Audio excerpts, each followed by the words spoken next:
I'm going to go straight into this. I think, you know, certainly in my own constituency, I've had more cases around PIP than I have around anything over recent months about the delays in PIP, and it's been absolutely amazing that in the last couple of weeks, miraculously, people who've been waiting 6-7 months for an assessment have suddenly been given a date, and I wonder if there's a connection to our hearing today. But I'm very pleased for them that they have finally got a date. This isn't another bit of bureaucracy, Mr. Devereux. This is really about people's lives, and it's about the most vulnerable who really depend on this, either to live independently or to be able to work. So I want to start with Atos.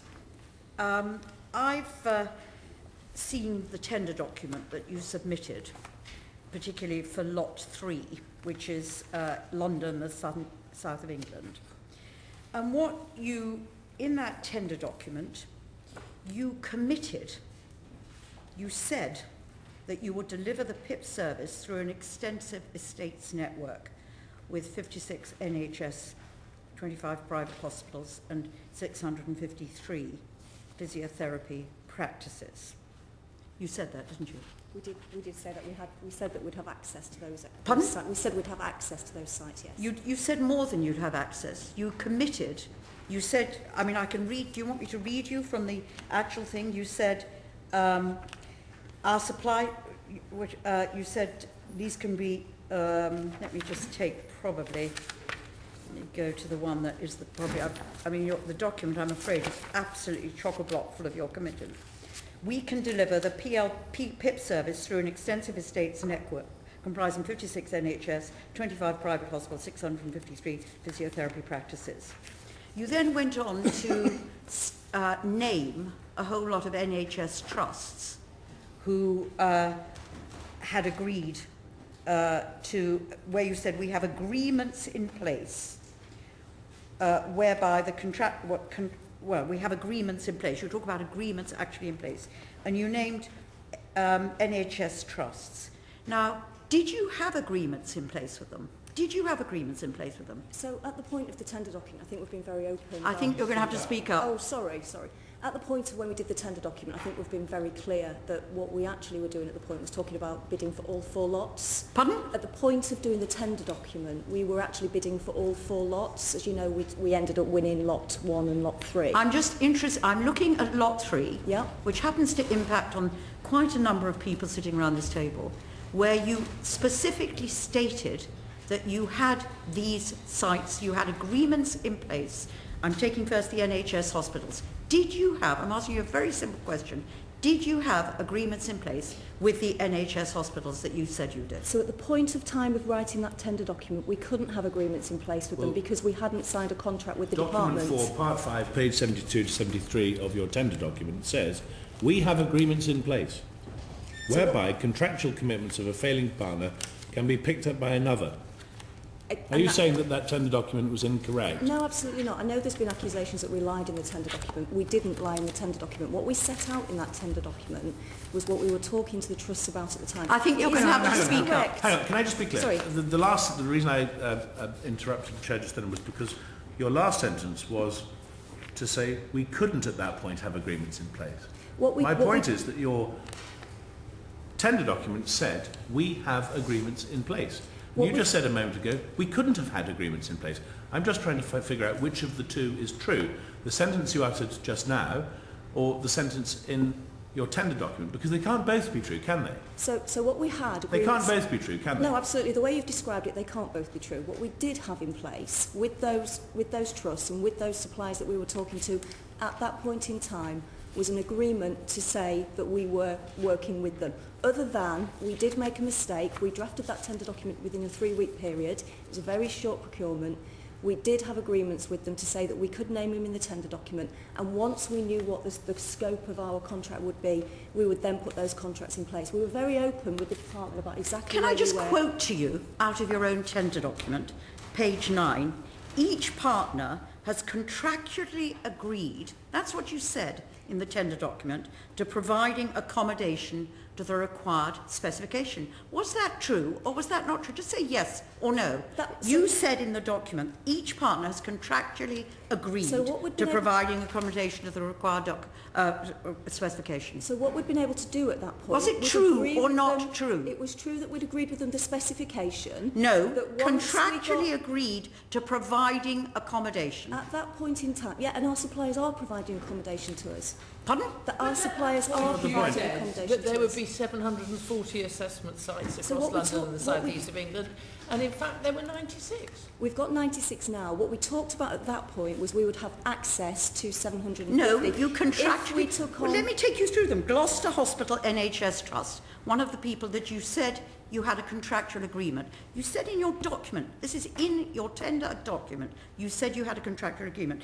Gloucester Hospital Trust says we included, there was no contractual agreement. Is that true? Are they lying or are you lying? No, absolutely. No, they're right. At that point, we didn't have a contractual agreement. Well, then why did you put in your... What we talked to them about was agreeing the contractual terms. Should we win those lots, we would contract with them on. We were very open with the department about exactly where we were with all of our suppliers. To be honest, Ms. Coleman, it wasn't what you should not have put into your tender document that you actually had a contractual agreement.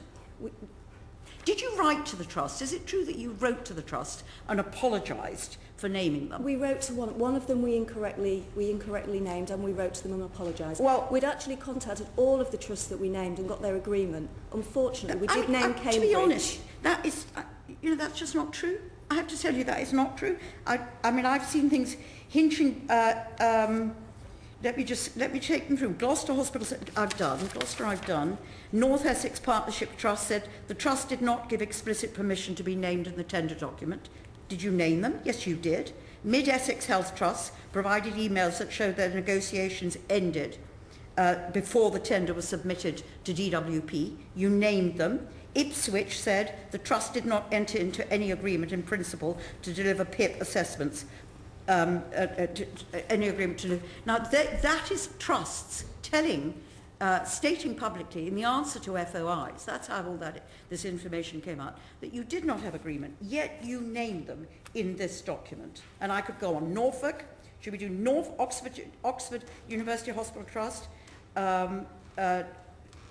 didn't agree. They said no.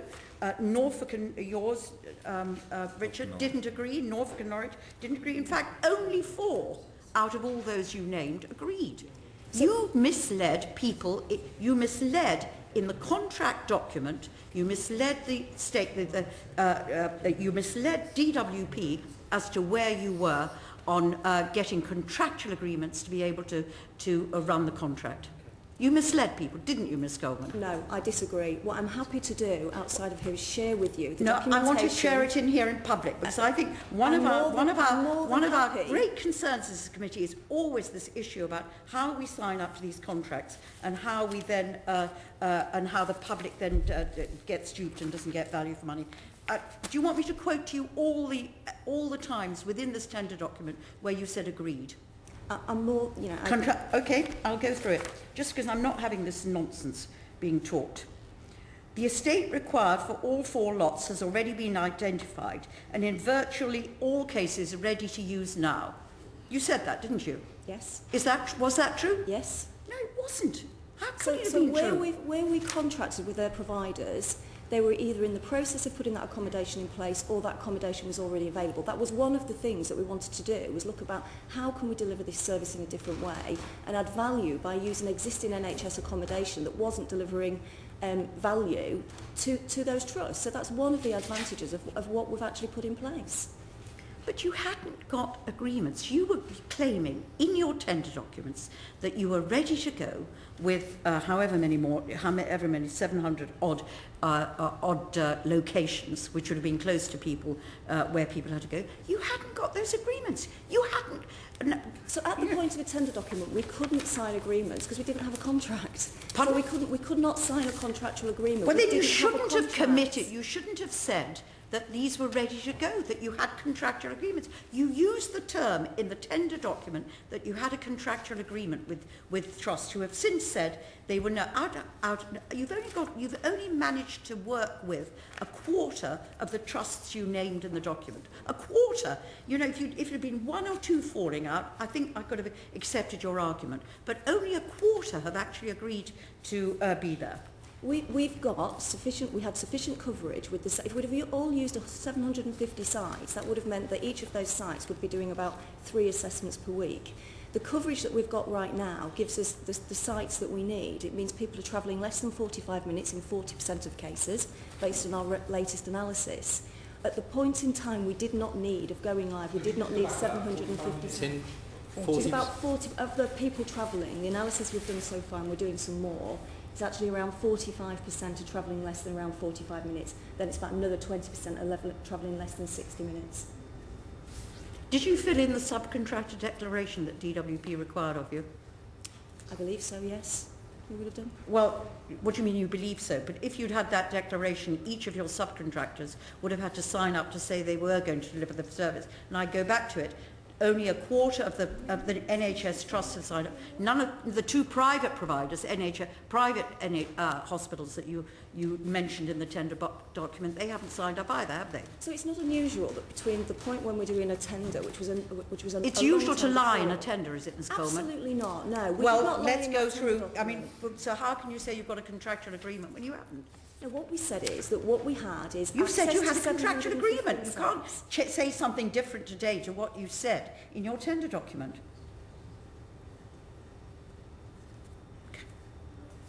I can defute it again if you'd like me to. That we did not lie in that tender document. We gave a view of exactly where we were at that point in time, and with the list of suppliers, and we've got the backing information that says we corresponded with all of those suppliers and they were happy for us to name them. Yes, you're right, we didn't take them all through to completion, we didn't need to. It's not unusual for that to change before we actually got a contract.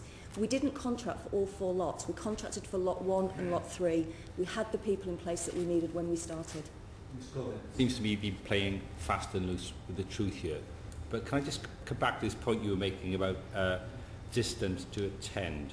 You said 45% people take up to 40 minutes. What percentage take more than an hour to get to one of your places? So at the moment it's around, and I'm just using the stats that I've got now, we're doing some more analysis, No. but what we're Answer currently... my question, Yeah, please. no, I will. Currently we're seeing 40% less than 45, about another 20% 60, and then over an hour is the remainder, so around... Say that again? Slowly, Sorry, please. yeah. It's 40, And speak up. 40% is less than 45 Yeah, we got that. minutes. How yeah. many So people about, take more than an it'll hour? be about 40, What percentage? 40% or about more than an hour. 40% more than... Now, again, in your contract, what did you commit to? Just tell the public what you committed to in the contract. What we talked about was what we thought we could achieve. We're not, No, we're not what did you achieving commit that. to, Ms. Coleman? When you submit a tender, it's not just chatting about something. It's saying this is the specification that I will deliver. That's what you're responsible for. We'll come to whether the What did you commit to in the tender? I've got to be honest, I would have to look at the document. Well, I am looking at it, and it's surprising happy for you to share it that with you're me. not familiar with it, but what it says is that because PIP claimants have heightened mobility challenges, we have designed a solution which means that between 75% and 90% of claimants will be within 30 minutes travel of a local centre. That's what it says. And that's absolutely right. We're not there yet. I'm not going to sit here and say we are. We're absolutely Well, then why not. did you commit to something that you then failed to deliver? Because what we used, we didn't have data around where those claimants were going to come in from at the point of putting the tender documents You together. didn't have to say that again? We didn't have the data of where these are new claimants. We don't know what we were able to use. And what Oh, we come did use. on. You've been in this field. Don't tell me. You've been doing, this is ridiculous. You've been looking, It is, yes. you've been examining, you've been assessing people for claimants since 2005. To sit there and say we didn't have any idea about what where they would be and what they would be. And actually, you working in this area. you say in your tender document, the large number of local centres that we have, I think we means your company in that sentence, the large number of local centres that we have means that approximately 90% of claimants will be less than 30 minutes travel from a convenient consultation centre, with the remaining 10% under 60 minutes. You couldn't have written that sentence unless you knew something about where your local centres were and how many of them you had. You're right. What we did do, what we were able to do at the point of tender is we had the data, you're right, we've been doing disability living allowance for quite a number of years. We had the data about where the existing DLA population currently is. We reviewed that data and we made some assumptions based on using that population and looking at where we knew the centres were that were being provided by the people that we thought we could contract with. That's what we talked about at that point. What I've shared with you is what we're now seeing right now. That doesn't mean to say that we're happy with that. Of course we want to improve that further. Can I just check something also about the quality of the assessment centres? These are assessment centres for people who have disabilities. Yes, yes. In Norwich, you have one that is not accessible for people who are disabled. So I believe you're talking about the WCA centre in Norwich. I'm talking about St Mary's House. I think that's the centre that we use on the WCA contract. That's not the centre that we use on the Well, contract. there's a photograph of here of a lot of disabled people protesting outside it because they can't get into it. That's I've been corresponding with DWP for quite a long time about it, as have other Norfolk MPs, and the most recent response from DWP, which is dated end of February 2014, is that it would not be a cost-effective use of public funds to relocate the Norwich Medical Assessment Centre at this time. But what I'm interested in is, why would you choose a building to do disability assessments that was not disabled accessible? So I think it's important that I do clarify that is, we don't use that centre on the PIP contract. That's a WCA centre. Only? That's only. We do not use any, we're not actually using any of the accommodation that we use for WCA. That's one of the things that we were able to build in for the design from day one on PIP. We were very clear that what we wanted to ensure is that any of the challenges that we had about disability access to some of the sites, some of those sites, Norwich, for example, is one that's been there for a number of years in advance of when ESA but was when they're introduced. disabled people, you're telling them to go to Cambridge or Ipswich, which isn't a lot of help when you're disabled. So again, I think you're talking about the WCA cases there. What we do on PIP is we were looking very much to do something very different and to look to send people to local sites that they were very familiar with. So an example that I can give you is I was listening to some contact centre calls just recently. There was a You're lady... going to have to speak up a little bit. Sorry. Sorry. I was listening to some contact centre calls recently and a lady was talking about, she was concerned she was going to go to Truro. We were able to say to her that she was able to go to her local site, was her local GP practice, which she recognised and she knew. That's what we've tried to do. I accept we're not there in terms of the travelling time yet. We do need to bring more centres on site, and that's what we're doing. I'm going to move you on because we've got... At the moment that 40% of your customers are travelling for more than an hour by public transport. And actually my experience in public transport and disabled people trying to use it is that just using one journey, let alone making an exchange, can be very challenging for people with intellectual impairments, with mobility difficulties and so on. So we're saying that nearly half of the people who are trying to get to your centres are taking over an hour on a journey being done by an able-bodied person, let's be honest, because a disabled person will usually take longer, will have to arrange things like access to platforms and all those things which, add to the time in it. How can you be satisfied with that? And I don't think I've said I'm satisfied. What I've said is we want to improve that further. What we looked at was the 750 sites was based on full volumes under a mandatory reassessment. We're not there yet. We need to improve that. I'm going to read two of your quotes, just to get it on the record. One is, page 76, we have agreed with our partners that their accommodation will be available throughout the term and they have agreed to this requirement. That's not true. Each partner has contractually agreed to, I've read that one before, to provide accommodation. And I just want to quote you because all this misleading in this contract led to ministers then misleading Parliament on false information you gave them. So Lord Freud, when he answered a parliamentary question to Lord Alton in the House of Lords, said on the 22nd of 7th, Atos have demonstrated through their supply chain contractual arrangements that they have full geographic coverage with an additional capacity of at least 15% in each of their supply chain partners. as well as backup options across the network should volumes prove higher than expected. That wasn't true in July, and it remains untrue today, doesn't it? We still have access to more sites than we actually are using right now with the supply chain. That what we're doing is that we do need the practitioners to go in them though. So what I don't want to do is open an empty site. That wouldn't add any value to anybody. Well, why did you have a contractual arrangement then if you did? Because what that allows us to do is, where we have got the capacity and we have got the people in that geography, is actually use those sites. But what we need to be able to bring together is the claimant, the practitioner and the location. So we have the locations right now.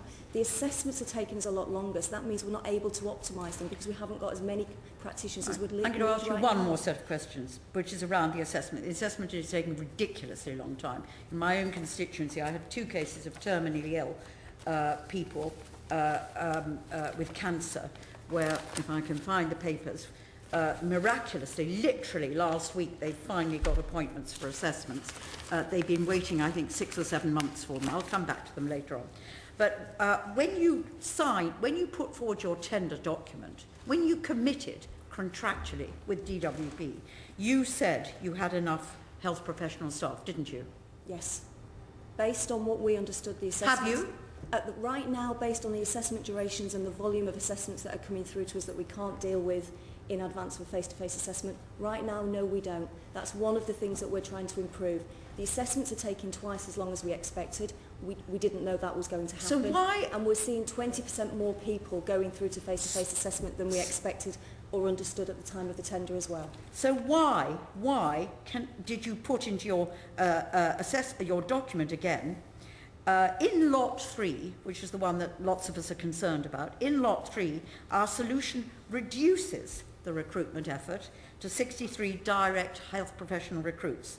The balance of the capacity requirement, equaling to 840 health professionals, is sourced from an increased utilisation of our supply chain partners' resource pools, our supply chain partners' resource pool of HPs. That wasn't true either, was it? That was true, actually, yes. So but if it were true, you wouldn't have to be recruiting now, would you? So there's 2 things. One is, yes, we have to recruit because we have to we're doing a lot longer assessment, so that means we need more people to do audit. Actually, to be honest, you can't say that either, Ms Coleman, with the greatest respect. If you look at the NAO report, the number of cases coming through the system is not greater than the number that was anticipated when this modelled. It's just not true. But what they came, you're right, they're coming through at the same level, but they came through later than we expected, so we weren't able to get the HPs trained quick enough. They couldn't do enough cases to learn quick enough.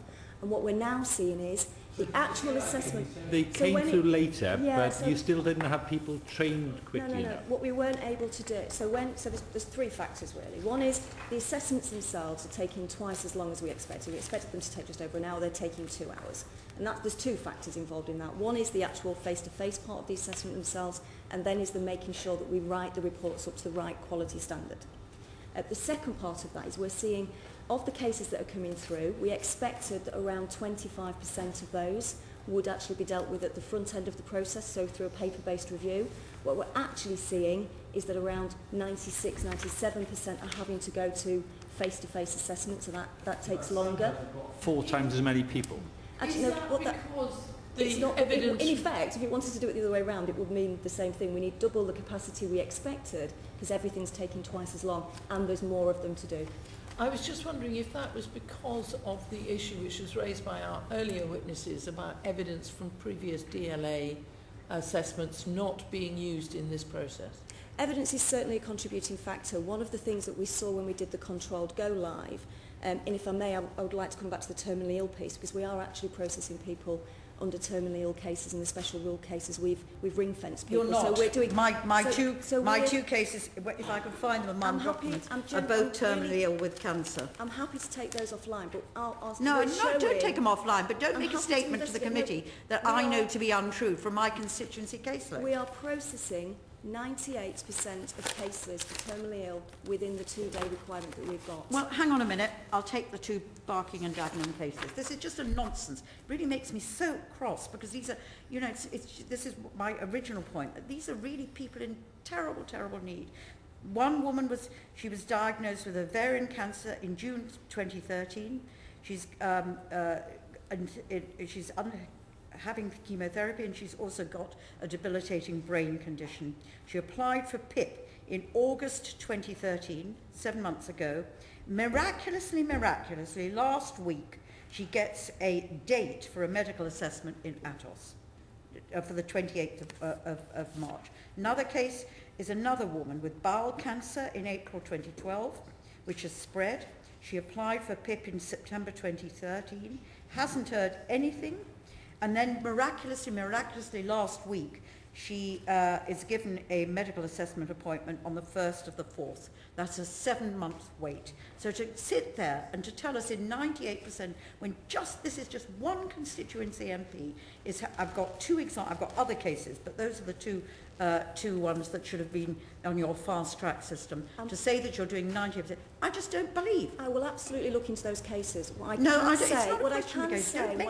make these general statements if they're just obviously not true. We are processing. They're not. I think we demonstrated this to the NAO when they came and had a look. We've been fully transparent. We are processing terminally ill cases, special rules, within 2 days. We have a ring-fenced team. It's not true, Ms. Coleman. How long have you been processing terminally ill cases for 2 days? All the way through. We recognise. Yeah, you go back to the statistics. The statistics show it. I don't know those 2 cases. Like I say, I'm really willing to have a look and see whether or not they fell under special rules. Because I'd be very interested to see whether they did. But terminally ill cases, special rule cases, we are processing within 2 days. It's absolutely right that we've got backlogs on normal rules, but definitely not on special rules. Can I just give you one final opportunity before I go to Mr. Devereux? Can you confirm or not whether you had got agreements in place at the time of submitting this tender document to the DWP? Did you or did you not have agreements in place, as you said you did in the tender document, with all the NHS trusts and the private hospitals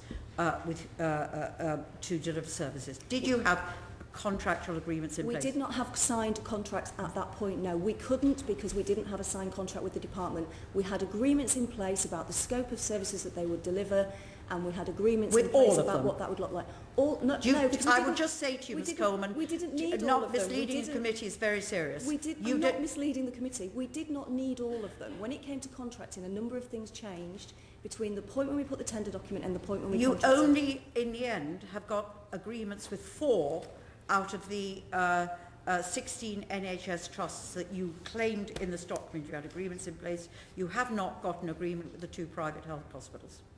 We don't use the 2 so private it's hospitals. Not to tell the committee you had agreements in place to deliver is not actually, and to say that what you said in this document was true is not actually correct. One of the private health providers. Is it correct? It's correct that we had agreements in place at that point based on what we knew. We didn't have a contract. We couldn't sign contracts. We didn't have a contract. We didn't know what lots we were going to win. I'm going to go to Mr. Devereux. A case has been raised on me about somebody in Tynemouth undergoing cancer treatment. We made an application in January for you. You acknowledged receipt by the 15th of January, so that was good, and advised that a claim would be decided by February the 14th. But a month later, 18th of March, your parliamentary liaison team, because by then the local MP had taken this up, acknowledged that a home assessment has yet to be arranged and failed to deny that the constituent may have to wait until June 14 for a payment. Now, you've been telling us that you're trying to improve. Is that what improvement looks like? No, I mean, I think none of us would agree that the delays that we've got right now are acceptable, far from. What we're now able to do, which we haven't been able to do until quite recently, is actually give claimants a much better view of how long those delays are going to be. What I have found, and that's where we were very uncomfortable, that we couldn't tell, we just didn't have the right information to tell them. We can now say to people and set their expectations. Now that's clearly unacceptable, but what we are able to do is give people an expectation of when we can see them. What we're also doing is building our capacity in parallel and taking a number of actions to make sure that we can deliver more face-to-face assessments. Right, Mr. Devereux.